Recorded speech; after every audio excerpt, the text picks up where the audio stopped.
Here it is. Struck him out. The most incredible, emotional roller coaster I've ever been on, and just a wonderful, warm feeling. I'm getting goosebumps now thinking about it. It was the greatest feeling of complete love, and I mean, I don't want to start spewing here, but it was complete. The journey had been complete. You might say Mike Krukow is a giant among men.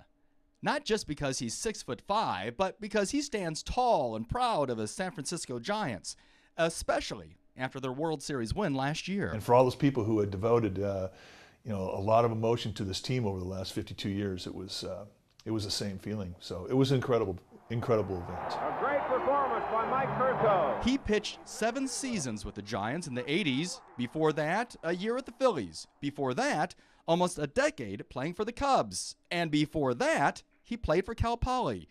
He had known since he was 9 years old what he wanted to be when he grew up. I just wanted to throw one pitch. I wanted to throw one pitch so my dad could say that that his kid was a big leaguer, And then that'd have been good enough for me. And lo and behold, I got to pitch for 17 years. And so it worked out great. Well, think about his track record, too. For the past 20-some years, he's been in the broadcast booth, both radio and TV.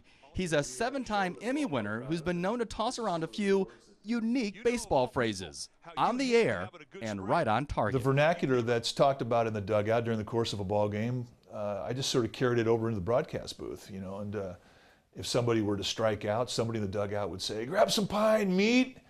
Grab some pine, meaning the bench is made of pine. Go grab a seat, pal. Your time is up, and that gets said every day. At least it did, and so I kind of carried that over, and that's kind of been a catchphrase. But can the booth compare to baseball? Can calling a game beat playing the game? Do you miss playing? Desperately. I'd trade a whole year's salary to pitch one more inning. And I don't think there's anybody who's ever played the game that wouldn't say that. It's so pure, and it's just so good, and it has to be in order for you to succeed. And once you've had success at that level, I mean, it's irreplaceable. And when you are done as a player, you die. That part of you dies. It's gone forever, and you miss it desperately. He's no longer picking off players, but he still does a little picking on the side. This is how Mike relaxes, even more so when his wife and 5 adult children join in. When we come back home, we can't wait to get in here and sing some songs. We don't take the act on the road, but we certainly entertain ourselves. But he can't relax just yet. He just signed a new long-term broadcasting deal with the Giants. That means Mike will be calling the shots until at least 2017. I don't want to quit. It's too much fun. Tony Cipolla, your Central Coast News.